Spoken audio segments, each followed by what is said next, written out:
Diciembre de 1916. La nieve cae sin descanso sobre San Petersburgo. El mundo parece detenido, blanco, silencioso, muerto. Pero dentro del palacio hay calor, luz tenue, música suave y copas servidas. El sótano del palacio de Félix Yusupov ha sido preparado con cuidado, demasiado cuidado. Una mesa, pasteles recién servidos, vino oscuro en copas finas. Todo parece una invitación, nada parece una trampa, pero lo es. Entre los dulces hay veneno, cianuro, suficiente para matar a varios hombres, suficiente para acabar con cualquiera. Arriba, en las sombras, otros esperan, no hablan, escuchan, y cada sonido pesa. Un carruaje se detiene afuera, las puertas se abren, los pasos crujen sobre la nieve, lentos, firmes. El invitado ha llegado. No viste como noble, no se comporta como cortesano, pero su presencia inquieta. Los criados bajan la mirada al verlo pasar. Sus ojos son oscuros, profundos, como si observaran algo que nadie más puede ver. Y su nombre se desliza en susurros. Grigori Rasputin. Un campesino, un peregrino, un hombre sin educación que ha logrado entrar en el corazón del poder. Dicen que cura con palabras, dicen que domina voluntades, dicen que no puede ser detenido. Esta noche quieren comprobarlo. Rasputin desciende las escaleras, una a una, y el aire cambia, más denso, más frío. Se detiene frente a la mesa, observa el vino, toma un pastel, sonríe apenas. Arriba, alguien contiene la respiración, porque todos saben lo mismo. Lo que está a punto de ocurrir debería ser suficiente. Debería, pero con él nada es seguro. No era un rey, no era un general, no era un sabio formado en academias, y sin embargo, el imperio giraba a su alrededor. ¿Cómo puede un hombre así alterar el destino de una dinastía? ¿Cómo puede un desconocido entrar en la vida de Nicolás II de Rusia y ser escuchado como si su voz viniera de otro mundo? En la corte, su nombre se pronuncia con cuidado, con devoción o con odio. Para la emperatriz Alejandra Fyodorovna es un enviado de Dios, un salvador, el único capaz de mantener con vida a su hijo. Pero para otros es algo distinto, un impostor, un manipulador, un hombre peligroso que ha tomado el control sin corona. Las cartas privadas lo llaman maestro, los rumores lo llaman demonio. Se dice que entra en palacio sin ser anunciado, que decide destinos, que influye en ministros, en guerras, en el futuro mismo de Rusia. Pero fuera de esos muros, la historia cambia. Tabernas, sombras, mujeres que susurran su nombre con vergüenza. Se habla de excesos, de noches sin control, de un hombre que predica pureza y vive en contradicción. Dos rostros, un solo hombre. Y en medio de todo, un hecho imposible. Un niño enfermo, un heredero condenado, una vida que nadie logra salvar, hasta que él aparece. Y entonces la enfermedad retrocede, sin explicación clara, sin lógica suficiente. Milagro, coincidencia o algo que escapa a toda comprensión. Décadas después, los médicos aún discuten, los historiadores aún dudan, y la pregunta sigue intacta. ¿Quién era realmente Grigori Rasputin? Año 1869. En lo profundo de Siberia, donde el invierno no es una estación sino una condena, nace un niño en una aldea perdida llamada Pokrovskoy. Su nombre es Grigori Rasputin. No hay celebración, ni destino escrito. No hay señal alguna de lo que vendrá, solo frío, madera vieja y silencio. Crece descalzo entre barro y nieve, rodeado de animales, aprendiendo antes a resistir que a comprender. Su mundo es pequeño, campos helados, trabajo duro, fe sencilla y días que se repiten sin promesa de cambio.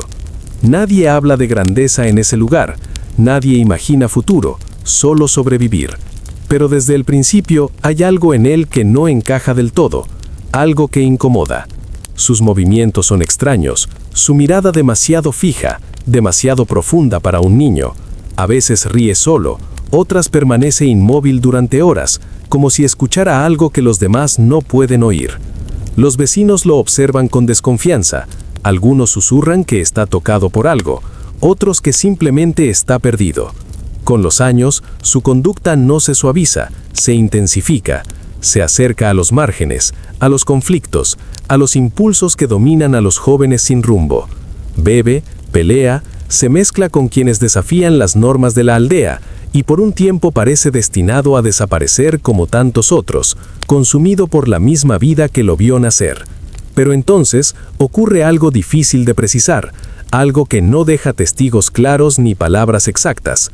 Una noche, solo, en medio del campo abierto, siente una presencia, una fuerza que no puede explicar. No hay voz ni figura, pero hay certeza. Corre hacia el bosque, se pierde entre los árboles y cae de rodillas. Reza como si estuviera respondiendo a algo que lo llama desde dentro. Cuando regresa, ya no es el mismo. Habla menos, observa más, y en su silencio empieza a formarse algo nuevo, algo que otros perciben sin entender. El joven problemático comienza a transformarse en una figura extraña, difícil de clasificar. Algunos dejan de burlarse, otros comienzan a respetarlo sin saber por qué. No hay aprendizaje formal, no hay guía visible, y sin embargo en él empieza a crecer una convicción que no puede explicarse con lógica simple, la sensación de haber sido elegido para algo que aún no tiene nombre. Y así, en el lugar más olvidado del imperio, donde nada extraordinario debería surgir, comienza a formarse el hombre que un día caminará entre zares y cambiará el destino de una nación, no por lo que sabe, sino por lo que parece ser. Pasan los años y el joven de Pokrovskoye ya no es solo una rareza, es una inquietud constante, una presencia que no se deja explicar. Grigori Rasputín trabaja, bebe, cae y se levanta como cualquier otro, pero hay momentos en los que algo en él se quiebra, o se abre. Nadie puede decirlo con certeza. Una tarde, en la aldea, un caballo desaparece. En ese lugar, eso no es un simple robo, es una ofensa grave, una amenaza al equilibrio de todos. Los hombres se reúnen, discuten, sospechan unos de otros. La tensión crece, y el castigo, si llega, será implacable. Entonces, alguien menciona su nombre. No como acusado, sino como respuesta. Lo llaman. Él llega sin prisa. Observa en silencio, sin hacer preguntas. Sus ojos recorren los rostros, las manos, el suelo. No busca huellas, no examina rastros. Parece escuchar algo más profundo, algo que no pertenece al mundo visible. De pronto, señala a un hombre, sin dudar, sin pruebas. El señalado niega, se enfurece, jura inocencia. Pero algo en la mirada de Rasputín no tiembla. Es firme e inexplicable. Los demás dudan, hasta que el peso del silencio se vuelve insoportable. El hombre cede y confiesa. El caballo es encontrado donde Rasputín dijo que estaría. Nadie habla ni entiende. No hay explicación clara. No hay lógica suficiente. ¿Intuición? ¿Casualidad? ¿Un engaño bien calculado? Desde ese día algo cambia en la aldea. Ya no es solo el joven extraño, ahora es alguien a quien se le teme o se le busca. Empiezan los rumores, que ve lo que otros no ven, que sabe lo que no se dice, que su mirada atraviesa las mentiras. Y lo más inquietante no es que acierte, es que no necesita intentar hacerlo. Ese es el primer indicio. Pequeño, local, fácil de ignorar para el mundo, pero suficiente para sembrar una duda que no desaparecerá jamás. Si un hombre puede conocer lo oculto sin razón aparente, ¿qué más podría hacer si se le permite avanzar? La transformación de Rasputín. El cambio no ocurre de golpe. No hay un instante claro. No hay testigos que puedan señalar el momento exacto en que Grigori Rasputín deja de ser lo que era. Es un proceso lento, casi imperceptible, como el hielo que se forma sobre el agua en silencio. Un día sigue siendo un campesino más en Pokrovskoye, y al siguiente, algo en su presencia obliga a los demás a mirarlo de otra manera. Comienza a alejarse, no solo de la aldea, sino de todo lo que antes lo definía. Camina largas distancias, desaparece durante días, a veces semanas.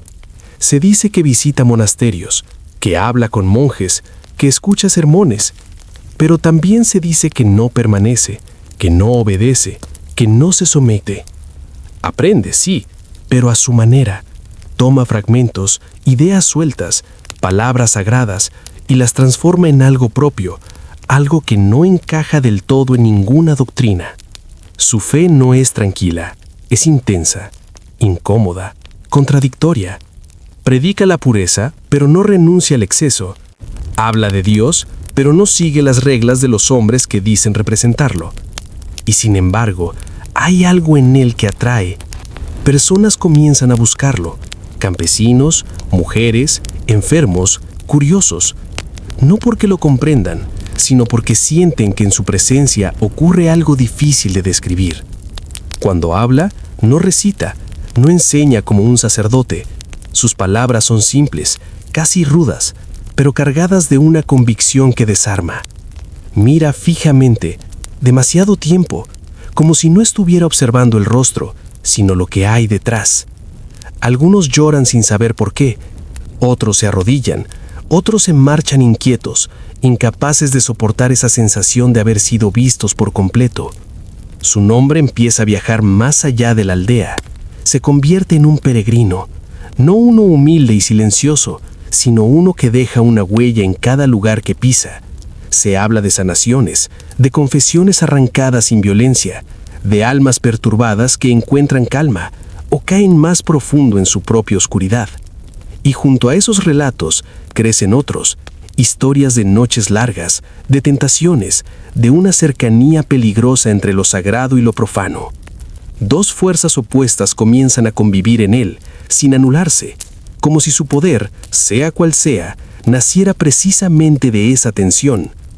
Ya no es solo un hombre en búsqueda, es un hombre que ha cruzado un umbral invisible, y quienes lo rodean lo perciben, aunque no puedan explicarlo, porque en él ya no habita solo la fe, sino algo más, algo que no se deja nombrar con facilidad, algo que empieza a abrirle caminos que nunca debieron abrirse. El ascenso al poder. El viaje lo empuja hacia el oeste, lejos de Siberia, lejos del anonimato que lo protegía.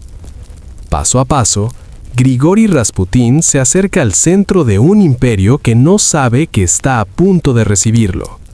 Llega a San Petersburgo como llegan muchos, sin anuncio, sin nombre, sin promesa. Pero no permanece invisible por mucho tiempo. La ciudad es un mundo distinto. Calles amplias, carruajes constantes, salones iluminados donde la nobleza discute el destino de millones mientras el país comienza a resquebrajarse en silencio. Allí, la fe adopta nuevas formas. Ya no es solo religión. Es curiosidad, es moda, es búsqueda desesperada de algo que dé sentido a una realidad que empieza a volverse inestable. Y en ese ambiente, figuras como él no son rechazadas, son invitadas. Primero son encuentros pequeños, salones privados, mujeres de la alta sociedad que buscan consuelo, respuestas, algo distinto a los discursos vacíos que escuchan cada día. Rasputín habla poco, observa mucho, no intenta impresionar, y precisamente por eso lo logra. Su presencia desconcierta, no pide permiso, no muestra sumisión, es un hombre fuera de lugar y sin embargo nadie logra ignorarlo. Su nombre comienza a circular entre los círculos más influyentes. Sus visitas se vuelven frecuentes. Algunos lo presentan como un hombre santo, otros como una curiosidad peligrosa, pero todos coinciden en algo. Hay algo en él que no se puede descartar con facilidad. Y entonces ocurre el encuentro que cambiará todo. Las puertas del palacio se abren, no para un noble, no para un estratega, sino para él. Frente a Nicolás II de Rusia y Alejandra Fyodorovna, Rasputín no se inclina como los demás, no finge reverencia, se mantiene firme, con esa mirada que no evita, que no teme. La emperatriz lo observa como si ya lo conociera, como si lo hubiera estado esperando, porque en su mundo, dominado por el miedo y la incertidumbre, hay un solo problema que ningún poder ha logrado resolver: su hijo, el heredero, enfermo, frágil, siempre al borde. Y cuando Rasputín es llevado ante el niño, algo ocurre. No hay ceremonia, no hay medicina, solo palabras suaves, presencia, silencio. Y poco a poco el dolor disminuye, la crisis se detiene, la desesperación retrocede. No es un milagro aislado, se repite, una vez, otra vez, las suficientes para que la duda deje de ser duda y se convierta en creencia. Desde ese momento, su lugar está asegurado. No por títulos, no por leyes, sino por algo más poderoso, la necesidad. Para la emperatriz, él ya no es un visitante, es un salvador. Para el zar, es una influencia que no puede ignorar. Y para el imperio, es el inicio de algo que nadie logrará controlar. Porque cuando un hombre sin origen entra en el corazón del poder, no lo hace por accidente. Lo hace porque algo, visible o no, lo ha llevado hasta allí. Y una vez dentro, ya no hay forma de detener lo que comienza a formarse en las sombras. Conflicto. Seguidores versus detractores. El ascenso no pasa desapercibido. En los salones de San Petersburgo, donde cada gesto es observado y cada palabra pesa, la presencia de Grigori Rasputin comienza a dividirlo todo. Ya no es una curiosidad, ya no es un invitado extraño. Es una fuerza que altera el equilibrio, y eso, en un imperio que ya tiembla, es imperdonable. Dentro del palacio, su figura se fortalece. Alejandra Fyodorovna lo defiende con una devoción que roza lo absoluto. Para ella, no hay duda, no hay debate. Rasputín es el único capaz de mantener con vida a su hijo, el único que puede enfrentarse a aquello que la medicina no comprende. Y cuando una madre cree haber encontrado la única salvación posible, no escucha razones, no escucha advertencias, solo protege. Nicolás II de Rusia, en cambio, duda. No lo rechaza, pero tampoco lo comprende. Siente el peso de su influencia, percibe el murmullo creciente en la corte, las miradas, los silencios incómodos. Sabe que algo no encaja, pero también sabe que perder a su hijo no es una opción. Y en esa tensión permite que todo continúe. Fuera de ese círculo íntimo, la imagen es otra. Ministros, nobles, oficiales observan con creciente inquietud cómo un hombre sin formación ni cargo comienza a influir en decisiones que afectan al imperio entero. Se habla de nombramientos sugeridos por él, de decisiones políticas alteradas por su palabra, de cartas, de encuentros privados, de recomendaciones que se convierten en órdenes. Los rumores se multiplican, algunos lo llaman santo, otros impostor, otros algo peor. Se cuentan historias de sus noches fuera del palacio, tabernas, excesos, comportamientos que no encajan con la imagen de un hombre de fe. Se habla de contradicciones imposibles de reconciliar, de un hombre que predica pureza mientras se sumerge en lo contrario. Pero lo más peligroso no son los rumores, es la percepción. La sensación creciente de que el imperio ya no está siendo gobernado solo por el zar, sino por una influencia invisible que nadie eligió. Y cuando esa idea se instala, cuando comienza a repetirse en pasillos, en reuniones privadas, en conversaciones susurradas, se convierte en algo más que sospecha. Se convierte en amenaza. Los seguidores de Rasputín lo protegen, lo buscan, lo defienden con una fe que no necesita pruebas. Dicen que es incomprendido, que los ataques provienen de quienes no pueden aceptar lo que no entienden, que su cercanía al poder es necesaria, casi inevitable. Pero sus detractores crecen, y no son pocos. Son hombres con influencia, con poder real, con acceso a decisiones que no se toman en la oscuridad, sino en la estructura misma del imperio.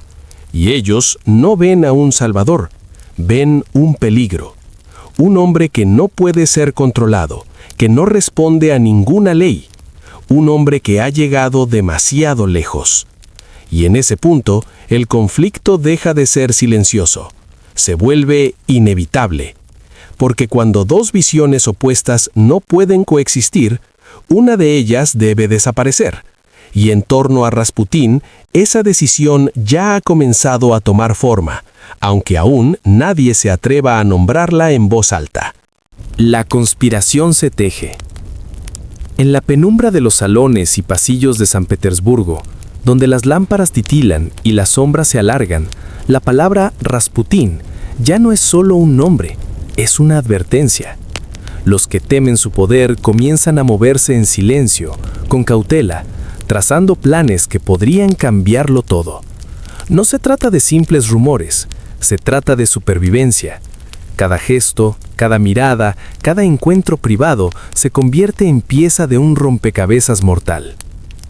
Félix Yusupov, un joven noble, astuto y decidido, entiende la magnitud del riesgo. Para él, no es solo un nombre extraño al que hay que frenar, es un símbolo de cómo un desconocido puede influir en la corona, en la vida de la familia imperial y, por extensión, en el destino de Rusia misma.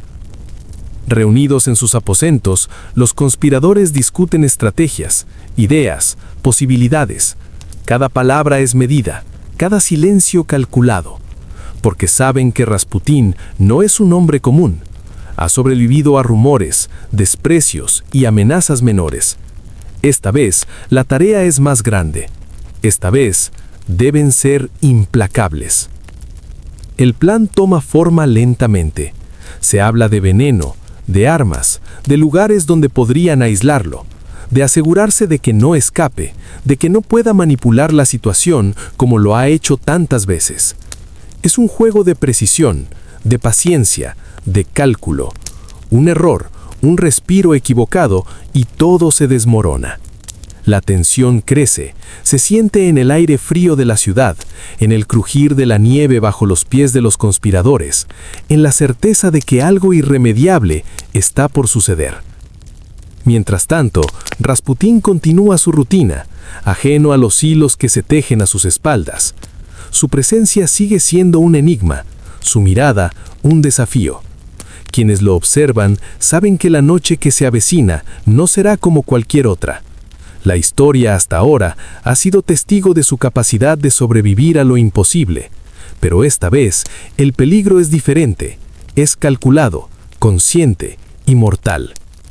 Cada detalle importa, la disposición de las habitaciones, la hora de llegada, la elección de la bebida, la compañía que lo rodea. Todo debe sincronizarse para que la conspiración tenga éxito. Y mientras los conspiradores se preparan, Rasputín sigue siendo él mismo, confiado, impredecible, un hombre que parece caminar entre lo divino y lo humano, entre lo extraordinario y lo incontrolable. Porque todos lo saben, aunque no lo admitan, acabar con él no será simple, nada con él lo es. Y en esa verdad se esconde la sombra de lo que está por venir. Una noche que quedará marcada en la memoria de la historia, donde la fe, el miedo y la ambición se entrelazan en un mismo hilo, y donde un hombre y su destino parecen desafiar a todos. La noche del intento. La nieve continúa cayendo, silenciosa, como si el mundo contuviera la respiración. El palacio de Yusupov está envuelto en penumbra. Las velas parpadean y proyectan sombras largas, temblorosas, sobre las paredes. Cada detalle está preparado. La trampa, la ilusión de normalidad, la certeza de que el invitado no sospecha nada. Pero Rasputín, incluso en su aparente tranquilidad, percibe más de lo que los demás creen. Sus ojos profundos recorren la habitación, leen intenciones, intuyen miedos. Hay algo en su presencia que convierte la tensión en un aire casi tangible, y todos los presentes lo sienten. Cada movimiento suyo altera la atmósfera. Cada gesto suyo parece medirlos, examinarlos. La mesa está servida. El cianuro se ha mezclado cuidadosamente en los dulces y en el vino. Todo parece perfecto, todo parece seguro.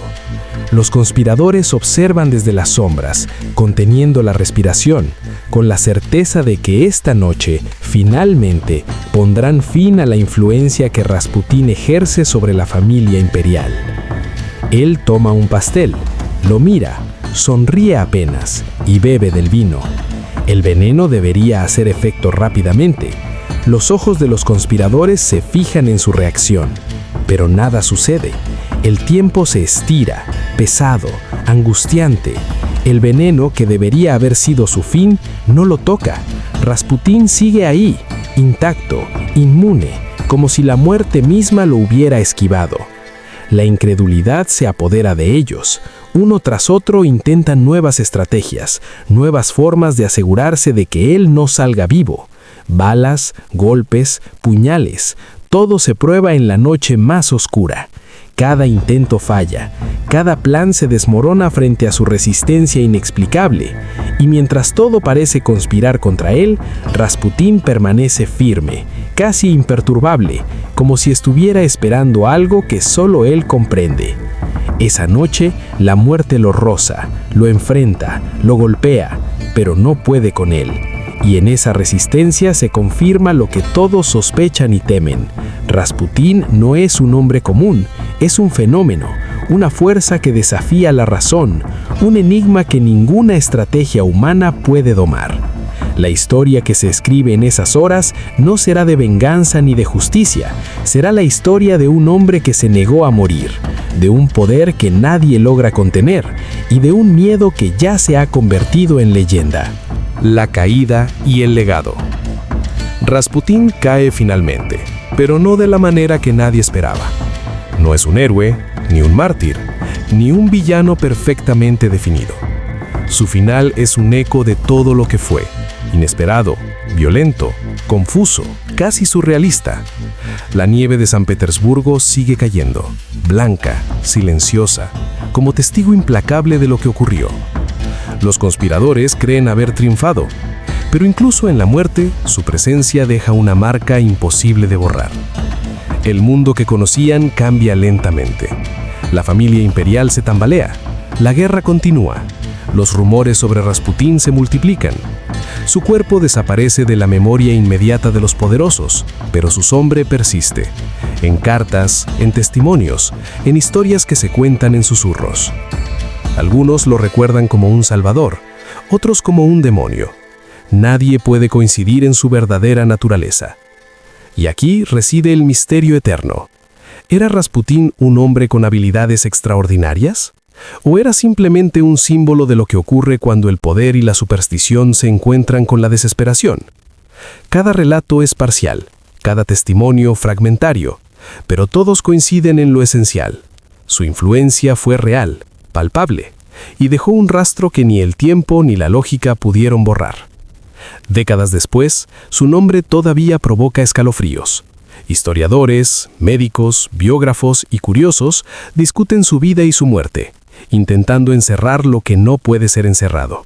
Un fenómeno que desafió la razón y la muerte misma. Su leyenda se extiende más allá de los palacios, más allá de Rusia, convirtiéndose en mito y advertencia.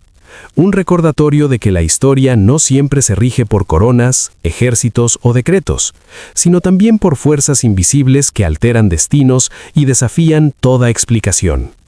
Rasputín murió, sí, pero la inquietud que generó, el temor que provocó, la fascinación que inspiró, eso nunca muere. Y así, incluso hoy, su historia sigue viva. Un enigma que recuerda al mundo que hay vidas que escapan a toda comprensión, y que algunos hombres, por misteriosos que parezcan, logran cambiar el curso de la historia sin siquiera desearlo.